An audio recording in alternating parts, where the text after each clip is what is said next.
Hello and welcome to the Stories of Generation Growth, a new series from Changemakers featuring high growth firms from the Goldman Sachs 10,000 Small Businesses alumni.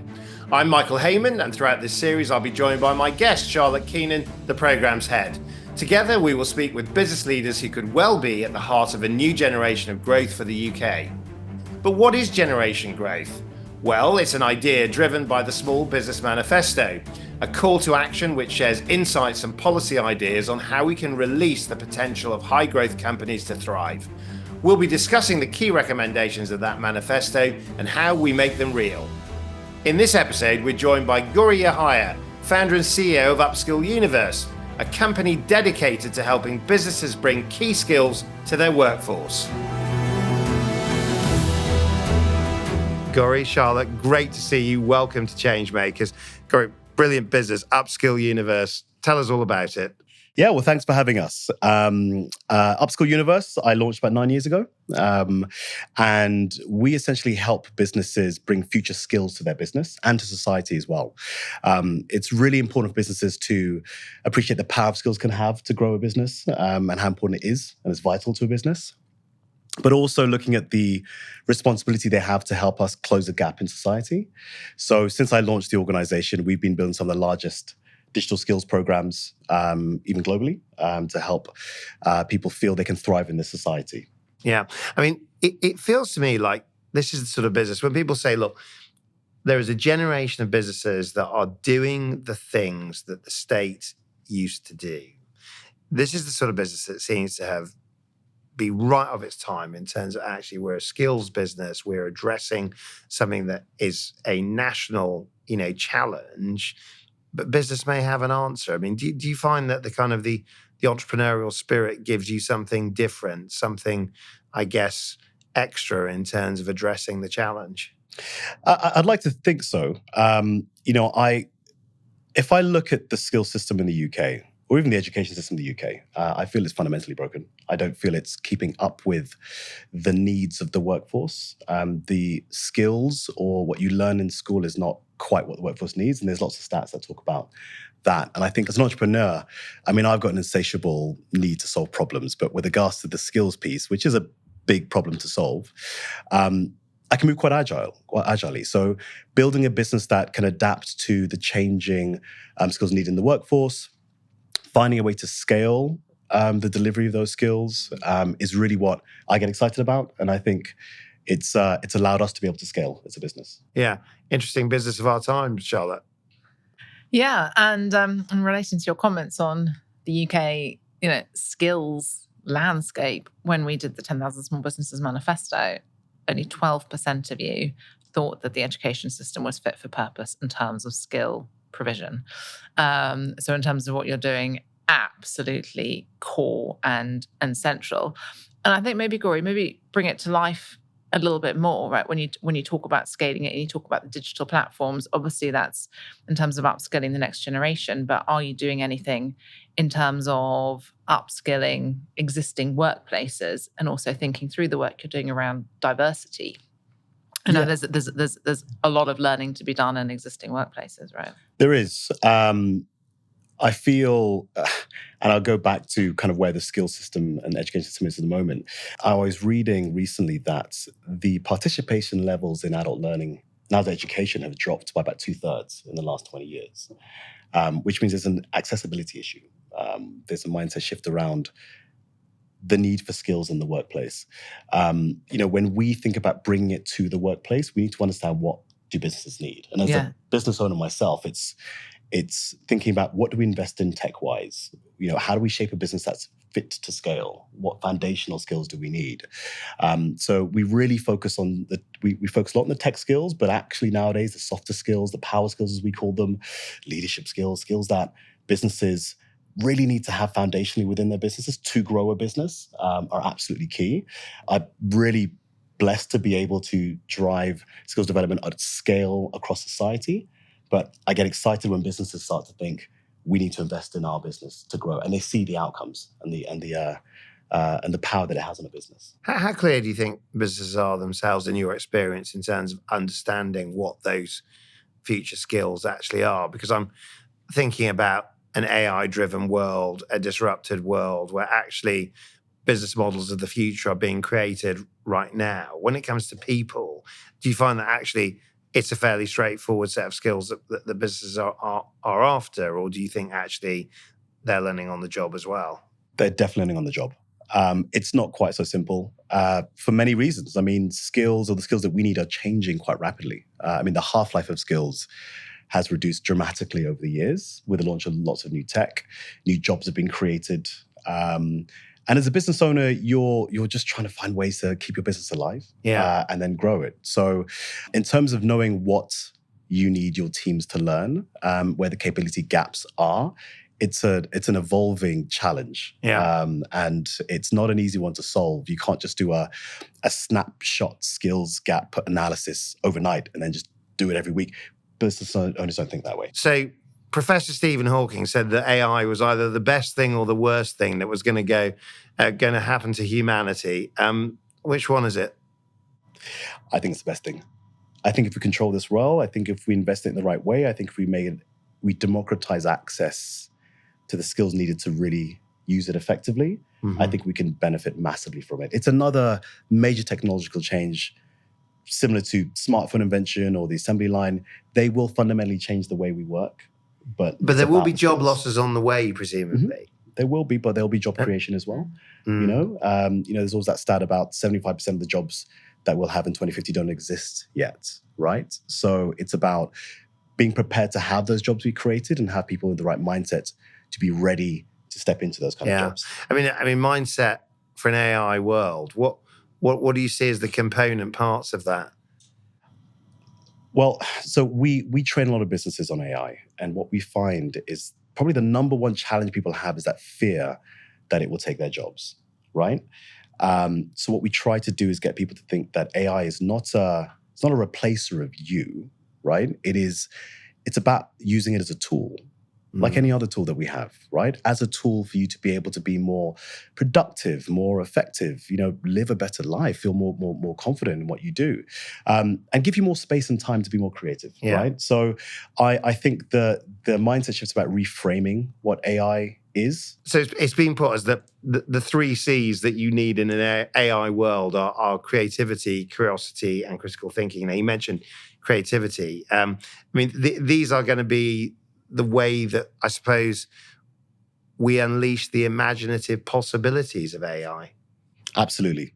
Look, as human beings, we are insatiably curious beings, right? And I think it's important that we can tap into that in a way that helps us continue to live out the best of us being us. AI, again, is a tool, right? So it should allow for you to, be creative. But the critical thinking is also really important. I feel, people underestimate the importance of critical thinking, especially in the age of AI, with misinformation that's out there, with, how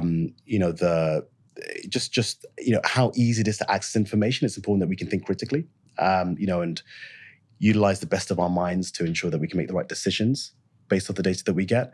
But again, it's the human in control. That's the key. So presumably there's a mindset challenge as well, because the thing I was thinking about is that, we live in a generation where loads of the jobs that we've gone on to inherit, our parents' generation would have had no identification with or understanding what came next. And of course, we're going to be the generation that looks forward in a few years' time and go, wow, where did those jobs come from? In terms of the kind of the mindset to be a kind of skills adopter, somebody that can see where future talent can thrive.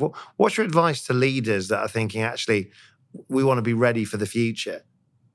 The first thing is be comfortable with change.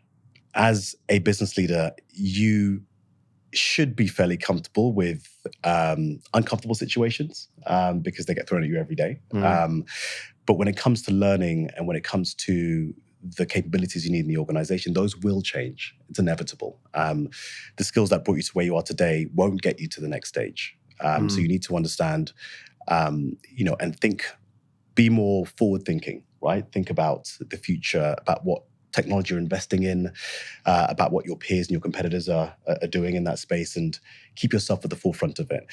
You want to create an environment that is focused on continuous learning. Yeah. Right. Upskilling and reskilling is one of the most powerful retention tools in an organization. So really investing in that growth mindset, wanting people to feel agile and want to learn new things, it helps them feel connected to the company. And it's a great investment tool. Charlotte, let's bring in the Small Business Manifesto, because actually, I mean, skills is the biggie, right? It's the number one challenge that our small businesses have spoken about in terms of what they need. I mean, when I look at the list of companies that you've helped, I mean, Google, Samsung, Lloyds, BT, very, very large corporations. What about small growth firms in terms of their openness, I guess, to the same sorts of assistance in terms of digital learning and social impact programs? Do you feel that this is in danger of being a big company game, or do you actually think that small firms actually are waking up, smelling the coffee, doing the things that need to be done to actually be really active players in this space? A lot of small firms are realizing they need to be more up to date here. The big firms obviously have the resources to invest in it. They have entire teams that are focused on L&D and skills development and capability development as well. And small firms, if you're not familiar with what it takes to upskill your organization, it's where do I start? Yeah. How do I do so in an affordable way? What's the outcome I'm going to get? Especially with such a changing workforce where you invest in somebody, but the tenure of a Gen Zer in your organization is short compared to what you might want someone to stay with the organization is. So, big firms, and the way we typically tackle it, big firms, we actually put the responsibility on them to be able to provide wider training to businesses. So a lot of large firms like the Googles of the world with their Google Digital Garage programs, BT, Lloyds, that are investing in helping small firms have greater access to training is really powerful. And we feel there's definitely a responsibility to do that. But what I love about that is also big firms are coming to the sort of point of view that you can drive profits through social impact, through programs that actually can help people thrive, not just communities, but also businesses as well.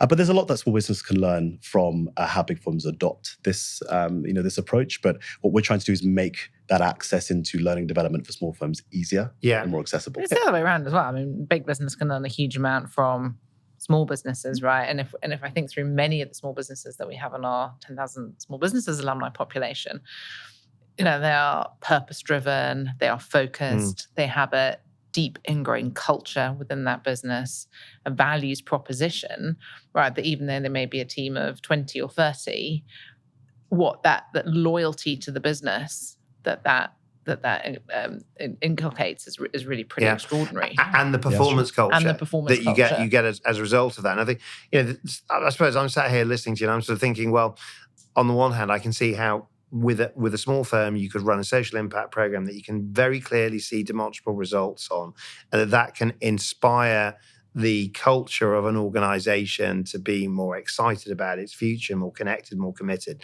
At the same time, a lot of small firms will say, well, look, we look at larger organizations, they can do the milk round, they can do, they can employ year round. We've got very, very different challenges in terms of our ability to take this kind of work and I suppose programatize it and make it a part of our kind of lifeblood in the organization. I suppose the question is, if somebody's sitting here thinking, that's me, what's the advice you'd give them in terms of things they could do to take some positive first steps here? Around training? Around training and social impact. I mean, I guess it's the kind of thing about, if you don't have a department that's doing this and you're an entrepreneur running a growth company, how do you use that agility, that speed to make decisions to actually make impact here? Yeah, so and I'm glad that you mentioned that small businesses can react quickly, right? I think often businesses don't feel they have the ability to do that or the authority to be able to do that, and they'll feel whatever they do has got to be something that just gives to charity, right? But you can do more than that, with an organization. There are some really exciting tech startups that are creating products that can be game-changing to society.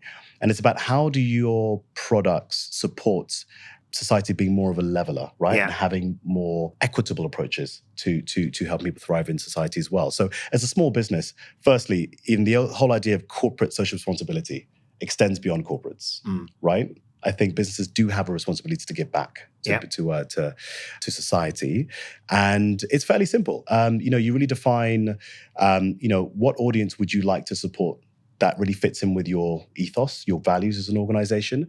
What resources do you have to be able to support that? There are organizations, and we do that with small organizations and startups and scale-ups with very easy programs to stand up, to be able to give back, to invest in a local cloud bootcamp, for example, to help get marginalized communities through and learning everything from cloud engineering to data science to cybersecurity. So there are programs that you can invest in that can drive, more equality across society, especially with access to tech. Right. So you're working with marginalized communities a lot. Yeah.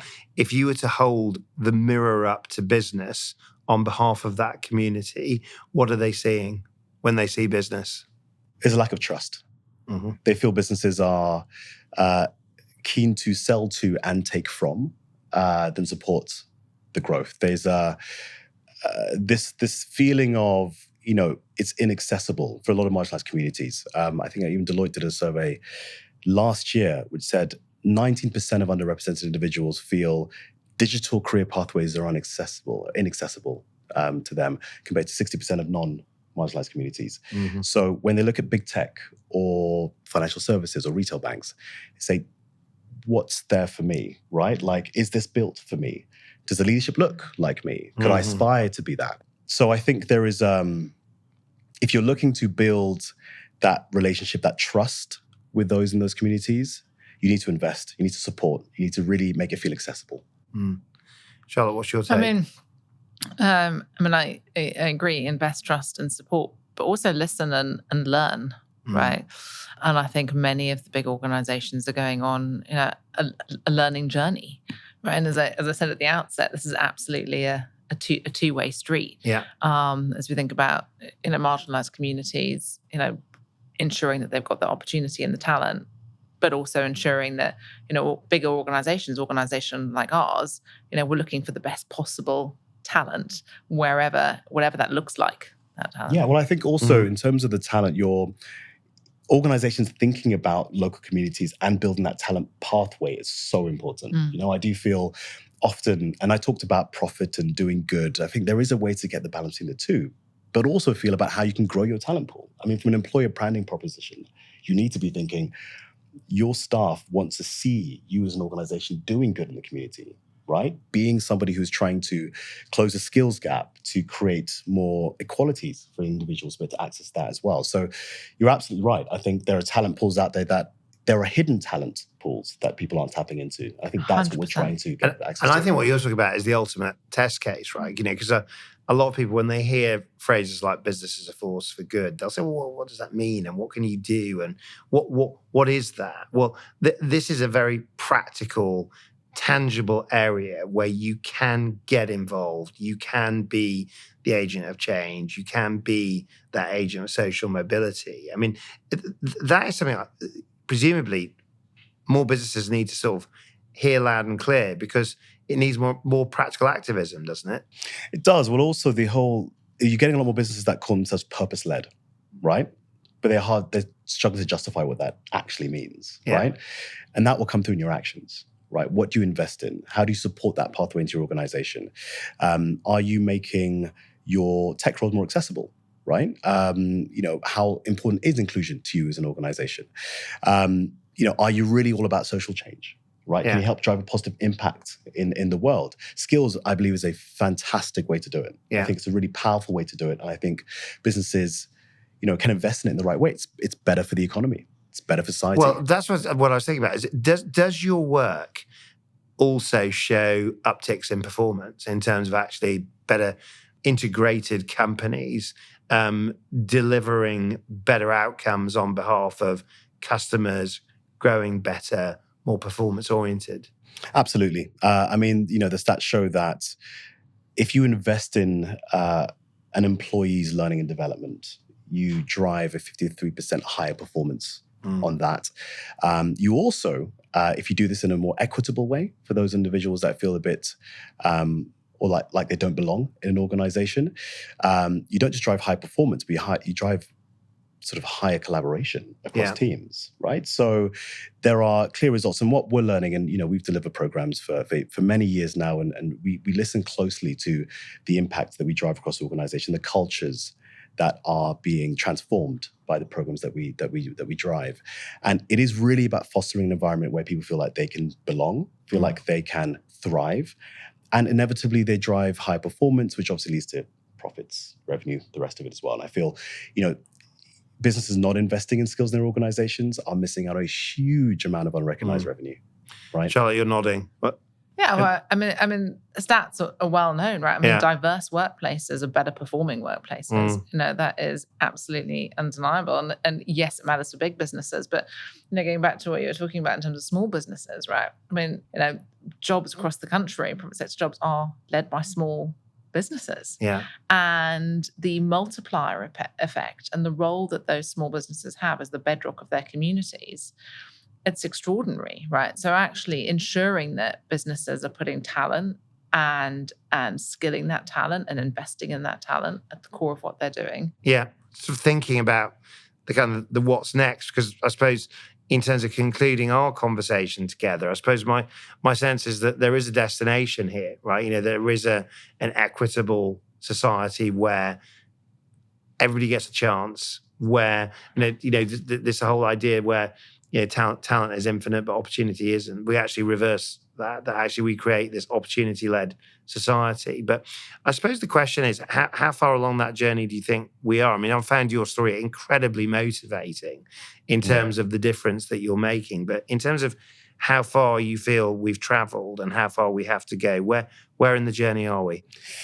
I still think we're quite a bit behind where we need to be. I mean, the stats will say on the productivity scale how the UK fares against other countries. We're not particularly high. For a country that has resources and investment in this space, or should invest in this space, we should be doing more from an innovation perspective. We should be creating better pathways into tech. We should be able to get more talent to really thrive as well.